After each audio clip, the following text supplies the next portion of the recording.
Yes, it's Monday. You know what that means, don't you? It's time to talk about Ghost with little old me, little old K.E., Kevin Eustace.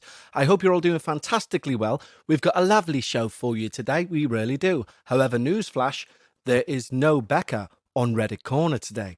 I'm going to be doing Becca's Reddit Corner alone because she's been dragged into all sorts of meetings that she just can't get out of. But I'm not going to leave you Becca-less. No. So what I'm going to do is I'm going to leave also at the end a little snippet of me and Bekah having a chat about the paranormal from a recent Patreon episode. We talked for 30 minutes. You're going to hear about maybe 5 of those 30. But I think it's still kind of funny and, of course, argumentative, because that's where we make our bread and butter, arguing.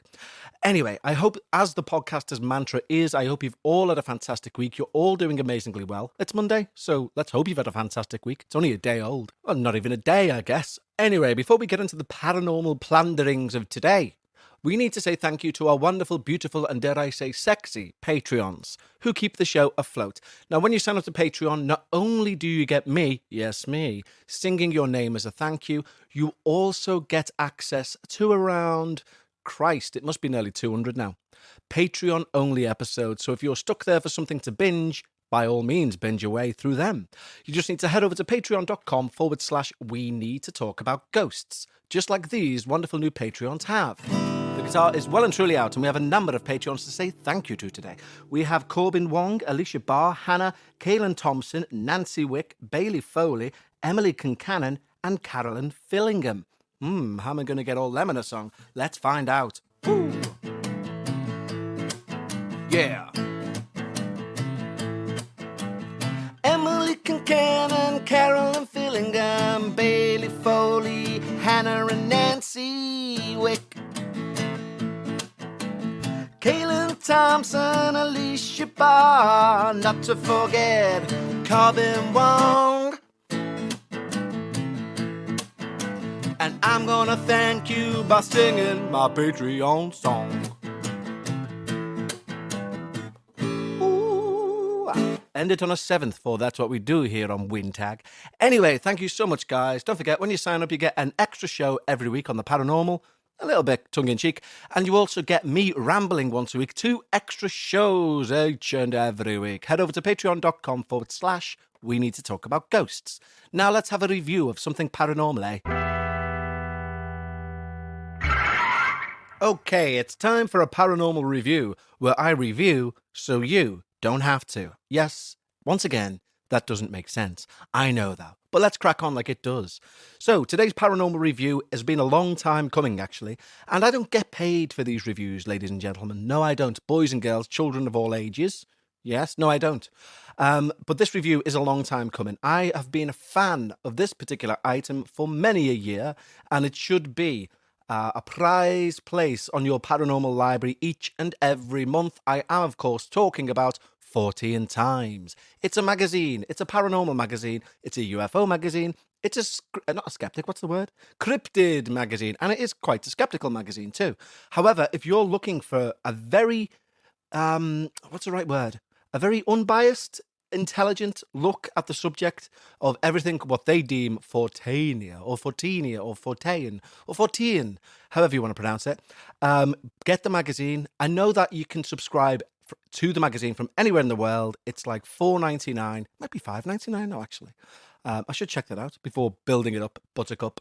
But no, it's a cracking magazine, and it has regular features on ghosts. It's called Ghost Watch, yes. It has strange deaths at the back. It happened to me, some of which we've talked about in the past, where readers send in their stories.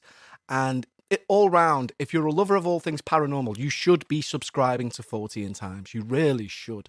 And they managed to do, all of the articles are written by experts in their field, and their points of view come across really well.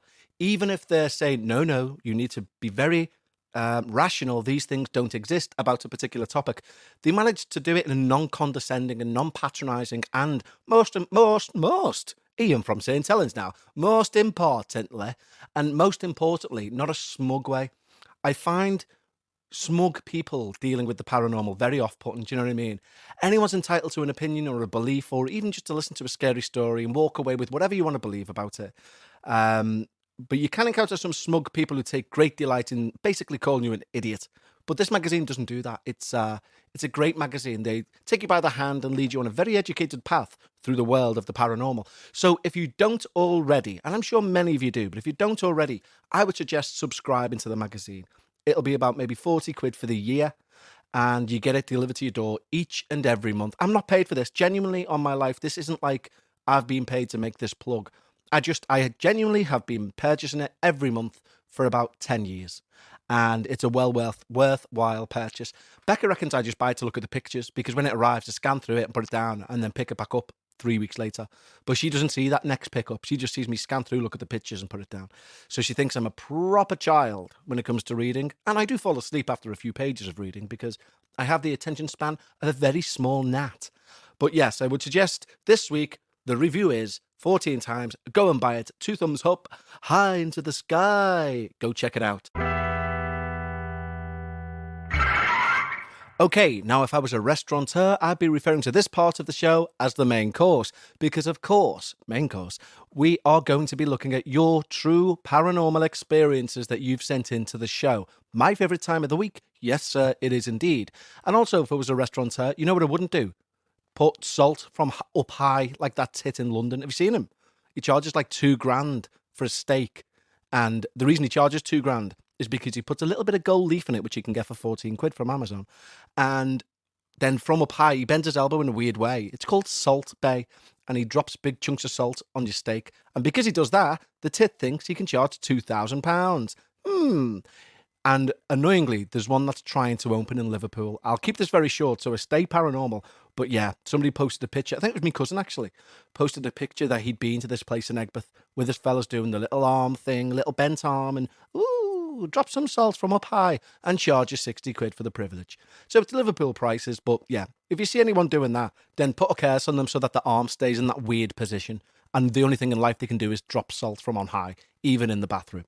Anyway, moving swiftly back onto the paranormal, we have an email here which is fantastic and terrifying, and it's from Janice. And Janice writes, "Hey Kev, hey Janice. I'm not very good at writing." I'm not going to read it then. So, moving on. No, I joke. Of course I am. She says, "I'm not very good at writing or telling people about my family personal experience with the paranormal, but I've had a few of my own. So, ladies and gentlemen, what we're going to have right now is a story from Janice. And I will say as well that she provided a drawing of what she's seen. I'm not going to share that, but I will tell you when you're hearing the story, the thing that she's going to describe. Picture Munch's scream, right? But where the eyes are, just put them as black holes and put it in a shroud. How awful is that, I ask you? Anyway, this is Jenny's story. There have been a couple of times where I've actually seen something, but I kind of doubted it. But on one occasion, I've had someone else corroborate what I saw. So for some background, I'll start with this. My family and I lived in a 2-story, 3-bedroom apartment in New York City. So we had the second floor and attic as our apartment. On the first floor was my parents' room, and upstairs into the attic was my brother's room, and then my room shared with my sisters. As soon as you'd walk into the attic, you walked right into my brother's room. It was shared by the 2 of them, and my brother's girlfriend who often stayed the night. As you walked in there was another door leading straight into the girls' room. So basically it was 2 squarish rooms with a door as the only thing separating them. So on this particular night, my sisters had both left and I was on my own. Oftentimes I was scared of sleeping alone, since I shared a room all my life. So around that time period, I started waking up scared, especially when I'm in the room alone, and it usually meant that we've had a spirit or some kind of paranormal entity around, as we often did. They seemed to appear when we shared our personal ghost stories, which is why I was kind of scared to even write this. So on this particular night, I was tired of waking up scared and having no one else in the room, so I left my room door open. My brother told me if I was frightened that I could call out to him and wake him up, but I thought having the door open was more than enough. That night his girlfriend stayed the night, and I felt bad having the door open because they wouldn't have any privacy. But I also didn't want to be alone, so I did it anyway. I don't remember what time exactly, but I woke up scared as usual. and I looked to my sister's bed across the room for comfort, then remembered they'd gone. I looked to my door, and I saw this apparition standing there looking at me. My bed looked directly straight forward at the door, so it was pretty clear. It was the form of a man. Almost. An old, wrinkly man.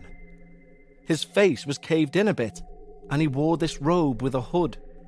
Except it was more like a wrapping cloth all down his body, and it seemed swampy almost.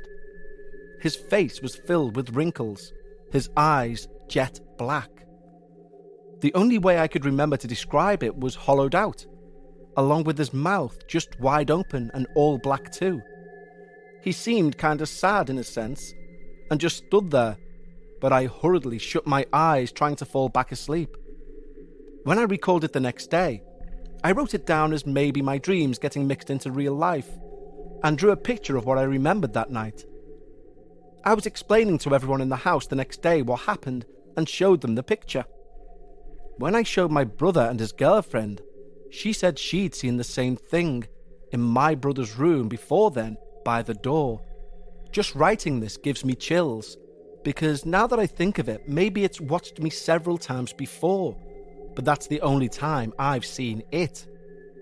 She even described it being as tall as I said it was, so now I'm less convinced it was my dreams, and more convinced there's actually something in my mother's house. Since then, I haven't seen anything else, and I'm hoping I haven't brought it back, because now I have my own bedroom, and I've been waking up scared lately. I have plenty more stories from other family members that I hope to share with everyone soon. Thank you. I'm sorry if it's a poorly written and jumbled mess. It's not. You're perfectly fine. And I haven't taken the time to reread it because I'm mostly shy about it. Have a good day. I will. And hello to Bekah. Hello. And the neighbour's cat. Meow. Till next time. Oh, and if it works, I have the drawing of what I seen, so at least you can see it. And she did send through the drawing, but as I say, I won't share that drawing. I'll just say, picture Munch's The Scream, picture blackness for eyes, blackness for mouth, put it in a robe, and then never sleep again. Do you know what is the best and most terrifying description for me? Bloody terrifying on that story. The description of the face, very nonchalantly poor, as a bit caved in. What? A bit caved in. Oh my God, that's a horrific way to describe something. Any body part, imagine that. Have you seen me dad's knee? No, what's wrong with it? It's a bit caved in. What? Have you seen me big toe? What's wrong with it? It's a bit caved in. Fingernail? No. You know what I mean? Anything? He's got a nice head, hasn't he? Yeah, no. Caved in is such a horrific way to describe anything body party. Sorry, I've just paused there because something's just moved in my periphery, and it wasn't the neighbour's cat. It's the middle of the day, I'm recording this, and I can really picture this Munch's Scream character now, and something has just moved in this flat. Don't know what it was, though. I'm staring at the couch because that seems like the likely area. Nothing seems to be moving. But if I scream and you heard a thump sound, that's me fainting. But it'll be far too late by the time you hear this to do anything about it, so let's just hope I'm okay.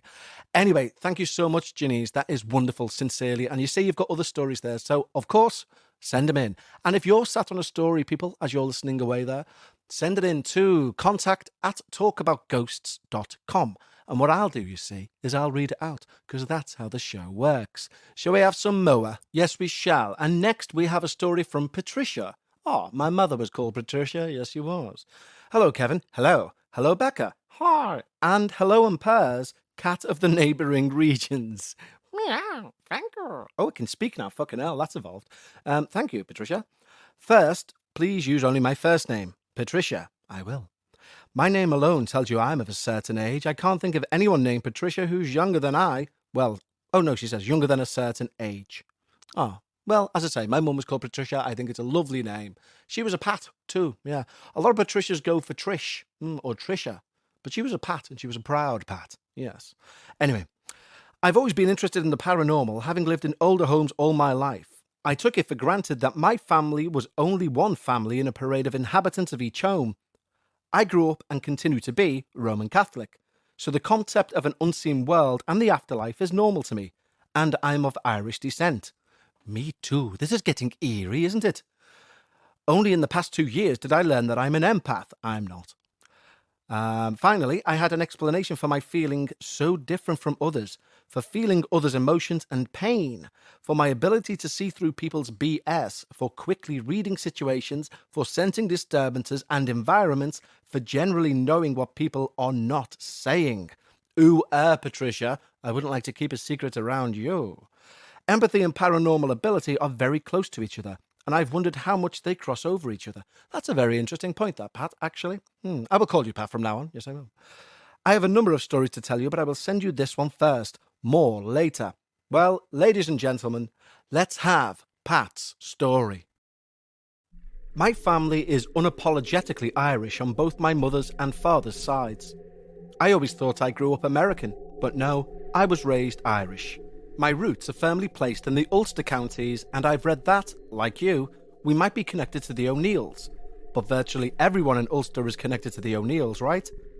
My family name is said to be an old one, rather uncommon and existing in quite a few variations in Ireland, Scotland and England, thanks to illiterate ancestors and registry clerks who wrote what they thought they heard, not quite understanding Irish accents.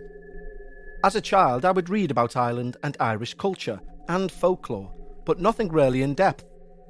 I knew a little about banshees, that they are usually connected to old families and they are to be feared. One summer evening in 1968, our family was watching television in our basement recreation room. Father, mother, 2 younger teenage brothers, and me, an adult. There were the usual sounds of a family: television, family banter, and my sewing machine. Suddenly we heard 3 loud sounds. I heard what I thought was my 13-year-old brother pounding heavily 3 times on the vinyl sofa where he was sitting. 3 strong, loud noises. Everyone else, though, heard 3 knocks on the window. We were all startled, and my father went to see who would be pulling such a prank. But there was no one. 3 days later, we received a phone call that my grandfather, my father's father, had died. We immediately remembered those 3 knocks on the window, so we figured that we had a banshee. We're Irish, right? Ours just didn't wail, it just knocked on the windows. The following March, I thought I heard it again. Only me, no one else. At least, no one said they heard it. Then my father's sister died 3 days later. In November 1976, I was living about 150 miles from my hometown, and my little brother, the 13-year-old mentioned earlier, was at college, 150 miles from home and 300 miles from me. One Sunday I started to worry. I felt uneasy but couldn't pinpoint why. On Monday my unease grew. By that time it seemed to centre on my little brother. He was 21 years old and away at college, responsible for himself and doing pretty much what he wanted to do. And having a car, he could go where he wanted to go. On Tuesday I was very uneasy and distracted during the day, so I decided I would call my mother that evening when I returned home. About 7 o'clock, remember, it was November and already quite dark by that time, I was driving home alone in my car. Suddenly, I heard 3 knocks on the passenger window behind me. 3 loud, clear knocks, unmistakably knuckles on glass. On the window of my car as I was driving, I almost drove off the road. I knew that sound and what it could mean. As soon as I got home, I made the long-distance call to my mother, but there was no answer. Desperate to reach someone, I phoned my little brother at his off-campus house. His housemate Mike answered. Mike was surprised to hear from me and sounded uncomfortable, telling me that my brother wasn't there but my mother and other brother were in town and I should talk with them. He wouldn't give me any more information, but gave me the number of their hotel. Another long-distance call. I reached my brother and my mother and learned that my little brother was hospitalized with pulmonary emboly, blood clots in both lungs. He developed pneumonia and was being transferred to a larger university hospital about 80 miles away. He recovered, thank God, after spending 3 weeks in hospital. And the reason I started to feel uneasy that Sunday? Well, That weekend, little brother had taken a road trip with his housemate to Mike's hometown for a weekend visit. Driving 250 miles round trip with deep vein thrombosis, a DVT, developing in his leg. The blood clot went to his lungs. That was the last time I heard the knocks on the window that I could connect with a family death. I often wondered over the years why our Banshee, as we called it, didn't wail but rather knocked on the window. 46 years later, the internet gave me the answer a couple of months ago. We were visited by the Cock a Bower, also called the Death Coach, or Cosh da Bower. Based in Irish folklore, it's said to be a large black coach pulled by 6 black horses, sometimes headless, sometimes not. The driver is the Dullahan, who is headless but carries his head with him. The Dullahan comes to collect souls. It's said that you can hear the horses and the coach wheels driving on the road, although you might not be able to see them. If the Dullahan knocks, it has to come and collect a soul. If the Cock a Bower stops but doesn't knock, it's a sign that there will be a lasting sickness in the house. The Cock a Bower is sometimes seen with the Banshee, but while a Banshee belongs to a specific family, the Dullahan does not and can call upon anyone from any family. Items of gold were supposed to frighten the Dullahan away, because they have an irrational fear of gold. Disney used the Cock a Bower story in Darby O'Gill and the Little People. So my family does not have a Banshee, but we instead have been visited by the Cock a Bower. I love being Irish. My source for the Cock a Bower with a bit more info, and then there's a link. Pat, what a great story, and apologies, I assume it's pronounced Cock a Bower. You've written Coach a Bower, and it may be that, I don't know. But what a terrifying story. You know what? There's a series of serendipities within there which are freaking me out a bit, genuinely. I know it's only the afternoon, but you know where you can see coincidences, and then sometimes coincidences roll onto coincidences, roll onto coincidences. Okay, well, your Pat, my mother was called Pat, she, one of the complications in her death was deep vein thrombosis. Yes, it was. And she heard 3 knocks on the window just before her sister died in our house. And we all heard them as well. When I say we all went to the window and looked out. Middle of the day, no one there. Yeah. I don't know. Too many coincidences knocking on there. I think it might be my mum telling me I need to go to the grave or something. Or maybe just, I don't know, put a wash on. Maybe I should wash some socks. Not wear the same ones 2 days running. Anyway, I don't know. But, Pat, thank you for that story. That was impeccably good. A Dallahan anyway. A Dallahan anyway. Yes, very good. Okay, so now it's normally the time I'd hand over to Bekah for Bekah's Reddit Corner. But as I say, she's exceptionally busy. In fact, should I go and see if she's free? She might not be, but I'll go and see if she's free.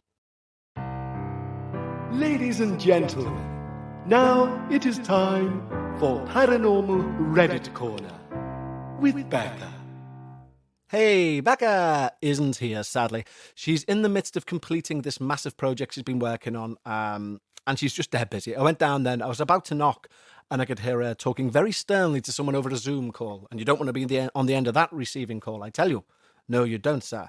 But yeah, so I won't bother her. But that doesn't mean our little group, can't head into Bekah's Paranormal Reddit Corner ourselves and mess around with the cutlery and make her think she's got a poltergeist. So that's what we'll do. So I'm going to read direct from Reddit myself. Now, this is only 9 hours old, this post. Somebody has posted for advice under the topping, it's not a cake, Kevin, under the heading, something doesn't feel right. So I moved into a semi-detached house with my best friend since junior kindergarten, and we moved in about 8 months ago. And it's been a great experience up until 3 months ago. But recently, things don't feel right in this house. I'm not one for beating around the bush, so I'll get straight to it. Yes, that's what we like. Yeah, don't you pander around us. Don't you be giving us any faff. Get straight to the point, sir. Yes. These are the things that are happening. Oh, I love this. Then he's put like things that are happening, and then there's a little addendum in brackets after each one. Okay? Are you ready for a list? Let's get this guy's paranormal happenings list. Footsteps in the house at night. Cat is too scared to leave from under the bed. Brackets, even peed there once. brackets. Google Nest Mini changes volume, brackets. Can only be changed physically by touching it, brackets. Whispering, brackets. Only happened twice, brackets. Tapping on the wall, brackets. Only a couple of times, brackets. Why is he talking himself out of it after each one? It's like seeing a ghost, brackets. No, we didn't. Let's see. Sleep paralysis, brackets. Happened twice, brackets. Will explain if details are important. Yes, they are. Yes, they are. Lucid dream happened once. Will explain if details are important. Yes, these things are important. You can't just go into anyone and say, seen the devil the other day. If you need any more info, I'll be over there. You know me, I don't like to beat around the bush. Do. Thumping in the house, brackets, at least 3 times a day, brackets. At first, we thought this entity was living in our basement, but more often than not, it's been making noise upstairs, brackets, i.e. the footsteps, brackets. My roommate's bedroom is above the living room, and I was watching TV and heard him walking round, brackets. Mind you, it's late, 2 or 3 o'clock in the morning, brackets. I texted him asking him if he was awake, because I'm a little paranoid from all these events. About 3 to 5 minutes later, I still didn't get a response, so I go upstairs to see if he's awake, and sure enough, he wasn't. Kind of creepy if you ask me, brackets. I have more details on other stuff that's been happening, brackets. If you guys have any idea what this could be and or how to stop it, please let me know. It's been affecting my sleep and my mental well-being. Thank you guys for taking the time to read this, and please upvote so we can reach out to more people. Thanks a bunch. Thanks a bunch, and stay safe out there. Well, although I found the format that was written in rather entertaining, as you could tell, that is kind of scary, really. And I completely understand the rationality trying to seep its way in, because what's the alternative? You know, fair play him, in fact, for putting his brackets, I can tell you more if you want, brackets, or the even brackets, it's only happened twice, brackets. You know, because what else is he going to say? Brackets, it's the fucking devil, brackets. I don't know. So there you go. That's our little journey into Reddit Corner. We can't have Bekah's take, but I'm going to try and channel her to see what she would say. So, Bekah, what do you make of that? Oh, I hate this. It doesn't even exist. Oh, there you go. Quite good, wasn't it? Quite good. No, I'm sure she'll hit me if she hears this. Anyway, speaking of Bekah, you are now going to hear just a little snippets from a Patreon we done recently, where I ran through a paranormal alphabet for a full 30 minutes to get Bekah's take on it. You're going to hear about 5 minutes of those 30 because she's not Patreons. But as a little treat, because she's not on the show, I am going to play a little bit to sign off this episode here today. Don't forget, if you want to become a Patreon, go to patreon.com/we need to talk about ghosts. In the meantime and in between time, I'll say goodbye for now, and I will speak to you all next week. Do take care of yourselves and each other, just like Mr. Jeremy Springer would say to his audience back in the 80s and 90s. Okay then, you wonderful people, tatty bye. Here's Bekah and me talking about paranormal alphabetia. I literally Googled list of paranormal creatures. I love the research that you put into the show. How dare you? This was the second link I pressed. I'll have you know. The archangels are... Oh, there's only 3. Oh. In Catholicism, 3 are mentioned by names. Oh, yeah, of course. Gabriel, or Gabriel. Yep. Michael. Mm-hmm. And I'll give you a clue. The 3rd is a Ninja Turtle. Do you know your Ninja Turtles? Michelangelo. Correct, but not one of these. Okay. Leonardo. Correct, but not one of these. Luigi? No, what you've done there is you've made the jump into Nintendo Land, which is fine. It's still, you know, can't even say it. Dragons. No, dragons do exist. What?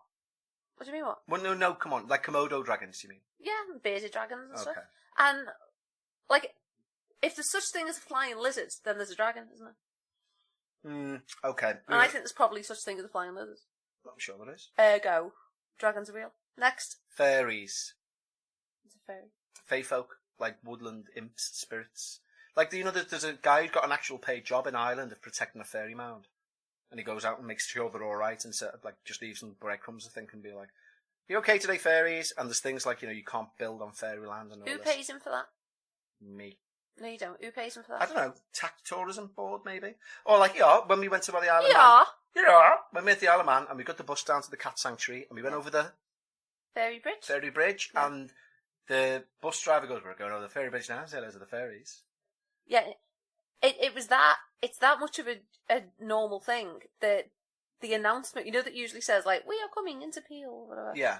Actually says "Good morning, fairies." Good morning, fairies. Yeah. But there's the thing. So what do you think? Well, no, Nature spirits, it's little a nature spirits. lovely idea, but no. No. Maybe anything that good comes from protecting the fairies actually comes from protecting nature. Okay, do you believe in fairy spirits? Do you believe in nature spirits? No, but I believe that nature is stronger and more powerful than we give it credit. But then for. you're giving it sentience. Maybe it's sentient. Interesting. We'll dig deeper in that at another point in this list, no doubt. Ghosts. The very topic on which the podcast is built. The foundation stone of this entire speech. Speech. Well, of this, what you're listening to. No. No? No. Get out. You get out. Anyway. Sirens. Again, you tell me. Well, you're not a siren. I mean, if you're I a good swimmer. Why would I be a siren? I could be a siren. I If spent I all was- New Year's Eve listening to you do karaoke. You're not a siren. If I heard you coming from a rock, I'd be like, avoid. You spent about 20 minutes New Year's Eve listening to me do karaoke, and then I went to It bed was at that 2 in bad. the morning. It was that bad. You got a cob on. And Yeah, I went to bed, and then you were upstairs I could singing be a Jolene siren. to If an I was 8-bit there on the version. rocks, people might want to pull up. Only to shoot you. Just saying.